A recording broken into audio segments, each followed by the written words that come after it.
शासकीय माध्यमिक विद्यालय मेहतवास में मंगलवार को साइकिल वितरण एवं छात्र सम्मान समारोह का आयोजन किया गया। यहां मुख्य अतिथि के रूप में विधायक प्रतिनिधि नरेंद्र प्रताप सिंह चौहान उपस्थित थे। कार्यक्रम की अध्यक्षता वार्ड पार्षद सुमित यादव गोलू भैया ने की। विशेष अतिथि के रूप में जन शिक्षक नरेंद्र सिंह रघुवंशी और एमएससी अध्यक्ष श्रीमती हेमलता साहनी मौजूद रहीं। अतिथियों का स्वागत संस्था प्रधान श्रीमती किरण भावसार, श्रीमती स्मिता काश्यपे, श्रीमती लेखा पोरवाल, श्रीमती चंचल दीक्षित एवं श्रीमती मंजू मीणा द्वारा किया गया। कार्यक्रम का शुभारंभ मां सरस्वती के चित्र पर माल्यार्पण व दीप प्रज्वलन से हुआ। कार्यक्रम में छात्र शुभम चौधरी पिता राधेश्याम चौधरी को शासन द्वारा प्रदत्त साइकिल भेंट की गई। इसके साथ ही विभिन्न कक्षाओं में प्रथम स्थान प्राप्त करने वाले छात्रों मुस्कान, रितेश, किरण, लोकेंद्र और विहान का सम्मान किया गया। विद्यालय में नवाचार करते हुए घास काटने की मशीन बनाने वाले प्रतिभाशाली छात्र आयुष को भी विशेष रूप से सम्मानित किया गया। कार्यक्रम का संचालन स्मिता काश्यपे ने किया एवं आभार श्रीमती लेखा पोरवाल ने माना। कार्यक्रम में विद्यालय के छात्र छात्राओं, अभिभावकों और शिक्षकों ने उत्साहपूर्वक भाग लिया।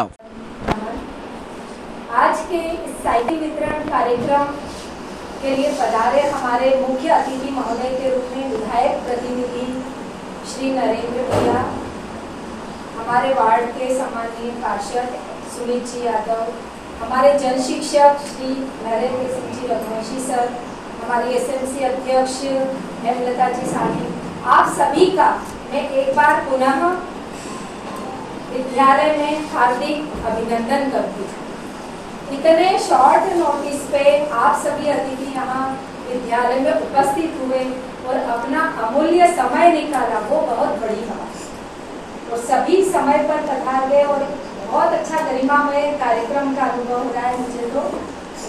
और जहाँ तक विद्यालय के बारे में मैं थोड़ा सा बताना चाहती हूँ हमारे अतिथियों के सामने भी, कि हमारे विद्यालय में जो टीचर्स की टीम है वो भी बहुत कर्मठ है।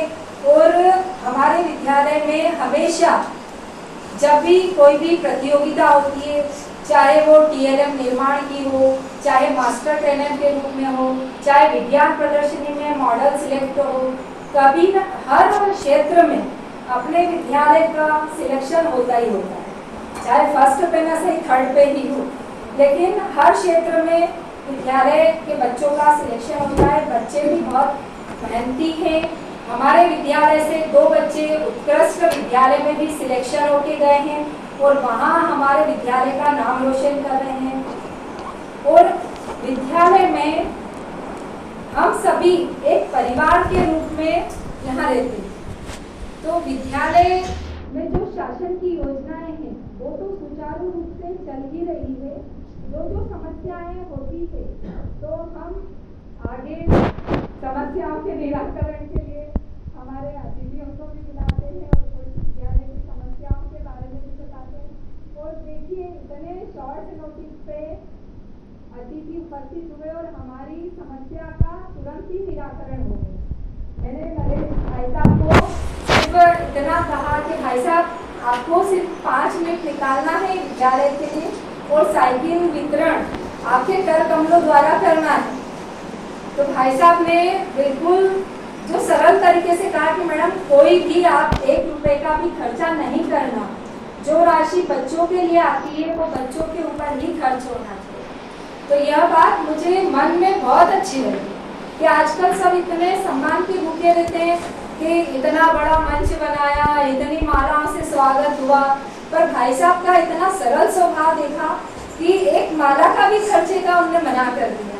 पर हम भारत देश में रहते हैं और हमारी जो परंपरा रही है कि अतिथि देवो भव, तो मैं माफी चाहती हूँ भाई साहब कि हमने खर्च तो ज्यादा कुछ नहीं किया, पर अतिथि हमारे बीच में पधारे हैं तो हम मन से शब्दों से आपका स्वागत करते हैं।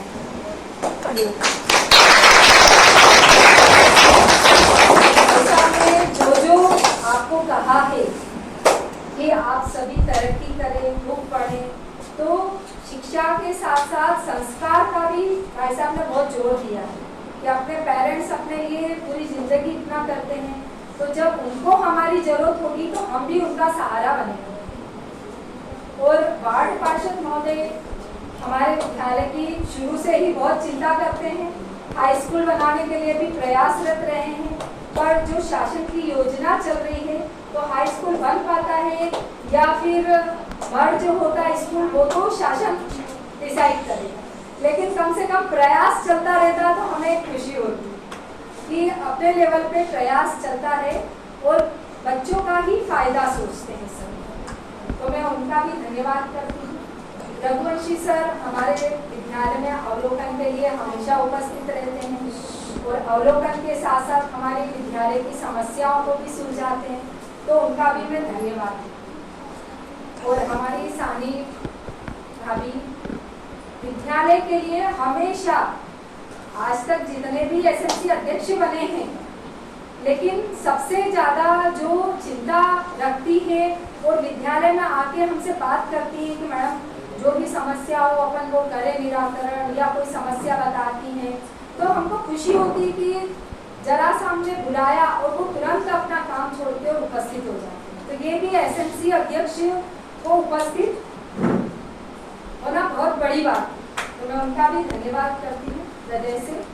और हम विश्वास दिलाते हैं कि हमारी पूरी टीम वो मेहनत करेगी और हर क्षेत्र में अपने विद्यालय का नाम रोशन करेगी। सभी का पूरा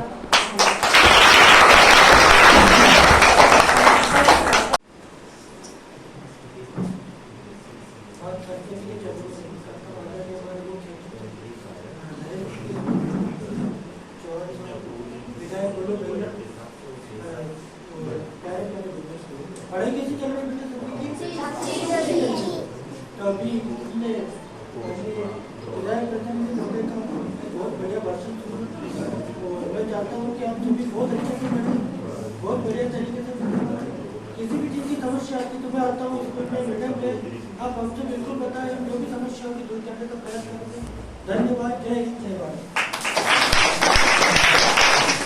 विद्या की देवी माँ सरस्वती मंच पे हमारा मुख्य अतिथि के रूप में हमारे बीच में विधायक प्रतिनिधि नरेंद्र भैया, मैडम और आप सभी बच्चों और आप लोग को यहाँ बुलाने। और मैं ज़्यादा कुछ नहीं कहूँगा, जो नरेंद्र भैया ने बताया इंटरव्यू को परिश्रम रहा है, माननीय विधायक जी का भी बहुत परिश्रम रहा है और वो आप सबकी चिंताएं पालते हैं। तो विधायक प्रतिनिधि के रूप में नरेंद्र भैया को हमारे बीच में पहुँचाया है। तो मैं नरेंद्र भैया को ये बताना चाहूँगा, उससे मैडम को बताना चाहूँगा बहुत जल्दी वो वहाँ से अप्रूवल मिलने वाला है मैडम, तो उसको रिपेयर नहीं, हम उसको पूरा तोड़ के नया ही भवन बनाने वाले, क्योंकि रिपेयर का विषय इतना वो नहीं है। तो अपना उद्देश्य हाँ, और उसके लिए फिर हमारा एक गार्डन भी हम उस तरफ पास होने वाला, पर ठीक है मैनेजमेंट के अधिकारी सब बदले हैं तो CSR फंड से वो लोग भी लगे हुए हैं। मैं उनसे लगातार संपर्क में हूँ कि जल्दी जल्दी वो अप्रूवल हो। उसमें 4-5 चीज़ें हमने मेघवास के लिए मांगी है, तो उनका दायित्व बनता है कि हम तीनों उद्योगों के बीच में आते हैं और CSR फंड हमारे क्षेत्र में लगे, तो उसके लिए वो भी प्रयासरत है और बहुत जल्दी हमें खुशखबरी मिलेगी। और मेरा आप सभी से निवेदन है कि स्कूल से गवर्नमेंट जॉब में कर रहे हैं तो आप लोग भी खूब पढ़ें, अपने शिक्षक का नाम, अपने माता पिता का नाम रोशन करें, यही मेरा आग्रह है।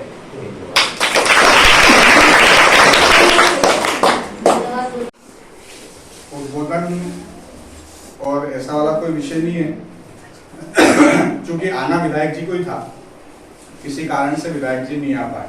मैंने सबसे पहले आते से आपसे पूछा था कि गोलू भैया को पहचानते हो कहीं। गोलू भैया का आपने परिचय दिया कि ये आइसक्रीम खिलाते हैं, घर के सामने रहते हैं। एक परिचय और है कि इस क्षेत्र की जिम्मेदारी इनके कंधों पर, किनके कंधों पे? ठीक है, जिससे आपको पढ़ाने की जिम्मेदारी आपके मैडम के ऊपर है, आपके ऊपर है, आपके ऊपर है, वैसे इस क्षेत्र की जिम्मेदारी गोलू भैया के ऊपर है। आपके लिए सड़क, पानी और बाकी अन्य व्यवस्थाओं की, लाइट की चिंता करना। वैसे ही यहाँ पर अभी मेरे पिताजी आ नहीं पाए, वैसे ही आप सबकी चिंता करने की जवाबदारी उनकी है। तो चूंकि मैं यहाँ पर आया हूँ, मैडम ने मुझको एक विषय आप लोगों से जुड़ा हुआ बताया कि आप लोगों की छत दपक रही है, छत गिरने जैसी संभावना है। गोलू भैया उसके लिए प्रयासरत तो है, मगर मैंने भी कहा है कि आप मेरे को एस्टिमेट बना के दीजिए, मैं भी कोशिश करूंगा कि वो जल्दी से जल्दी छत आपकी रिपेयर हो जाए, जिससे भविष्य में किसी भी प्रकार की दुर्घटना ना हो। तो एक बात तो ये हो गई। दूसरी बात, आप सब लोग अच्छे से पढ़ें, आप लोग देश का भविष्य हैं। आने वाले कल के आप एक अच्छे डॉक्टर हैं, आप आने वाले कल के एक अच्छे इंजीनियर हैं, एक अच्छे वकील हैं, और जितनी जवाबदारी आप लोगों की समाज के प्रति है, उतनी जवाबदारी आप लोगों के अपने गुरुजनों के, अपने परिवार के प्रति है। इन 3 भूमिकाओं को हमारे जीवन में हमको अच्छे से निभाना चाहिए। इसके लिए हमको अच्छा पढ़ना पड़ेगा। पढ़ना पड़ेगा कि नहीं पड़ेगा? पड़ेगा। तो जब हम अच्छी पढ़ाई करेंगे तो हम अच्छे इंजीनियर, अच्छे डॉक्टर, अच्छे वकील बन सकते हैं। जितनी अच्छी बेहतरी से हम पढ़ाई करेंगे उतने अच्छे समाज का एक व्यक्ति बन सकते हैं, जो समाज में हर व्यक्ति के काम आ सकता है। डॉक्टर बनकर हम गरीब व्यक्तियों का इलाज कर सकते हैं, हमने समाज का काम किया। एक अच्छा वकील बनकर किसी गरीब व्यक्ति की सहायता कर सकते हैं। एक अच्छा इंजीनियर बनकर हम गरीब व्यक्तियों की सहायता कर सकते हैं। हम सिविल इंजीनियर बनेंगे तो अच्छे सरकारी भवन बना के दे सकते हैं। तो जब हम पढ़ाई कर रहे हैं तो हम समाज को ठीक करने वाले व्यक्ति की एक भूमिका में होते हैं। और इसी प्रकार जब हम अच्छे पढ़ लिख कर अच्छा समाज का व्यक्ति बनते हैं, हमारे अंदर उन सारी बातों का समावेश होता है, तो हम परिवार का भी एक प्रमुख व्यक्ति होते हैं, जो अपने परिवार के सुख दुख में काम आते हैं। अभी आप छोटे हो तो कितने लोगों को तैयार करके मम्मी भेज रही है, और कितने लोगों को खाना बनाकर मम्मी खिला रही है अभी सबको। फिर जब हम अच्छा पढ़ लेंगे, अच्छा पैसा कमाएंगे, अच्छी नौकरी करेंगे, जब हमारे पास बड़ा घर होगा, बड़ी गाड़ी होगी, फिर मम्मी पापा थोड़े बुजुर्ग हो जाएंगे, फिर भोजन बना के कौन देगा? हम देंगे। तो वो परिस्थिति कब बनेगी? जब हम अच्छे से पढ़ाई करेंगे। तो अच्छा इंजीनियर बनना है, अच्छा डॉक्टर बनना है, अच्छा वकील बनना है, फिर अच्छा समाज का सेवक बनना है, और फिर एक अच्छा बेटा और एक अच्छी बेटी बनना है। तो इन सारी चीजों का डिपेंड किस पे करती है? पढ़ाई पर। तो कितने लोग हैं जो फर्स्ट डिवीजन पास हुए? ग्रेडेशन आता है ना आजकल, तो कार्ड ही समझ में नहीं आता। अच्छा, ए ग्रेड वाले कितने लोग हैं? कितने परसेंट बने? ए ग्रेड बने हैं ना, ए ग्रेड। देखो, ए ग्रेड के भी हाथ कम ऊंचे होते हैं। बी के कितने हैं? अभी भी बी में भी कम है, मतलब सी वाले ज्यादा हैं। अब ए कितनों के आएंगे? अभी भी लोगों को लग रहा है कि कम आएंगे। कोशिश करोगे तो आएंगे ना। अच्छा, मैडम पढ़ाते हैं कि नहीं पढ़ाते हैं? पढ़ाते हैं अच्छे से। कौन से मैडम है जो नहीं पढ़ाते? कोई नहीं पढ़ाते हैं? पढ़ाते हैं। तो जब मैडम अच्छे से पढ़ाते हैं और गोलू भैया अच्छे से आइसक्रीम खिलाते हैं, तो फिर भी हमारे नंबर अच्छे क्यों नहीं आते? तो इस बार मैं आया हूँ। अभी जब आपकी छत रिपेयरिंग होगी तो मैं फिर आप लोगों के बीच में आऊंगा, या हो सकेगा तो अगले साल मैं आप लोगों के बीच में आऊंगा। तो कोशिश करिए कि ए में कम हाथ उठाएं, इस अगली बार ए में ज्यादा नाम हो, बी में जो कम आए वो बी के ज्यादा नाम हो, और सी में कम नाम हो। अभी ए में कम है, अगली बार सी में और डी में कम होना चाहिए। ज्यादातर नाम किसमें होना चाहिए? ए में और बी में। और आज हम इकट्ठे क्यों हुए हैं? बताओ। सरस्वती पूजा के लिए। हाँ, सरस्वती पूजा के लिए भी हुए, क्योंकि अपन ने पूजा करी। अपन आज इकट्ठे हुए हैं यहाँ पर। हमारे में से कोई एक भाई या बहन है जिसको साइकिल मिल रही है ना? ये सरकार आप लोगों की बेहतरी के लिए काम कर रही है। अगर कोई व्यक्ति सरकार की तरफ से उसको साइकिल दी जा रही है, साइकिल इस बात के लिए दी जा रही है कि अगर उसका घर और स्कूल दूर है, जिससे उसको आने जाने में परेशानी होती है, तो उसको सरकार साइकिल दे रही है। जैसे आप लोगों को गणवेश मिलती है, किसकी तरफ से मिलती है? सरकार की तरफ से। किताबें भी मिल रही है सबको, कॉपी किताबें मिल रही है, तो किसकी तरफ से मिल रही है? सरकार। मध्याह्न भोजन मिल रहा है, किसके लिए मिल रही है? सरकार। अब साइकिल भी मिल गई, काय के लिए? कि रोज स्कूल आना है। तो सरकार आपको ड्रेस दे रही है, सरकार आपको भोजन दे रही है ना? सरकार और बहुत सारी योजना है जो आपके मम्मी पापा को पता है, उनका मैं नाम नहीं लूंगा, पर सरकार ये सारी चीजें आप लोगों के लिए कर रही है, आपकी बेहतरी के लिए कर रही है, कि आप लोग अच्छे से पढ़ाई करो और कल देश का, प्रदेश का, समाज का, परिवार का और अपने गुरुजनों का नाम रोशन करो, और ज्यादा से ज्यादा ए ग्रेड लेकर आओ। ठीक है? तो और कुछ भी समस्या हो, आप क्या कहते हैं उसके अध्यक्ष है, तो आप विद्यालय आते हैं तो समस्या दिखती है आपको, फिर क्या करते हैं? तो फिर उसके लिए क्या किया आपने? हम क्या करेंगे? मैं इसीलिए पूछा। देखिए मैंने आपको जो परीक्षा चालू किया गोलू गया से उसके पीछे करने के चालू यहाँ से किया कि इस क्षेत्र की जवाबदारी किसकी है? आपकी। आपके कुछ हाथ बंधे हुए हैं, उस बंधे हुए क्षेत्र में आप इस विद्यालय के लिए और आसपास के लिए जो काम कर सकते हैं वो कर सकते हैं। मान लो एक बार आप इनको समस्या बताओ, हो सकता है आप विधायक जी के पास जाए, आप विधायक जी को बताइए कि जिस जगह से मैं आती हूँ वहाँ पे छत पकड़ी है, कल छत अगर किसी बच्चे के ऊपर गिर गई तो जनहानि, किसी बच्चे को नुकसान हो सकता है। आप लोगों को जो अध्यक्ष बनाते हैं ना, वो बनाते इसलिए कि स्कूल में पढ़ाई अच्छी हो। अगर बच्चों का कुछ सुविधाएं नहीं है तो आप उस सुविधा को कैसे प्राप्त कर सकते हैं? समाज में बहुत सारे ऐसे लोग हैं जो इस तरीके की सुविधाएं देते हैं। तो मैं आपको जानबूझ के आपसे बात इसलिए कर रहा हूँ।